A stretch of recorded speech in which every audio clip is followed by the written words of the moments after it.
Today's workshop was all about utilizing good slide notes to really support your presentation. Many times when people present, they end up putting too much information on their slides and basically reading from their slides, which is not a good way to present information. It's too much information and it's really dull.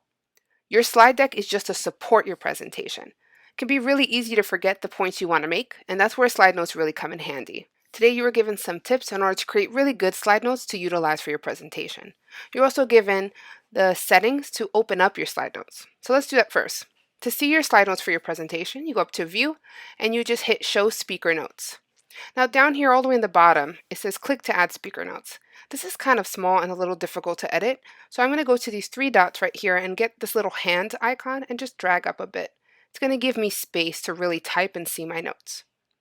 Now to put this into practice, I've shared with you this Bronx presentation that's super wordy.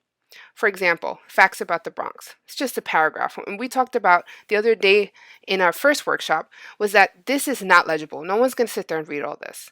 So your job today is take each one of these slides and really focus on what points should be on the actual slide and what should be on the speaker notes. Keep in mind, not everything you're talking about should be on your slide. So think about what components of this slide would make more sense as a speaker note and what components would make more sense for your viewers to view on the slide.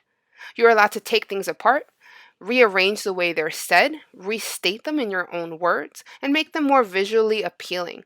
But really, the focus here is to think about what kind of speaker notes would make the most sense for this slide. You're going to practice that with these 4 slides and share your slides with your advisor so they can see what you're working on.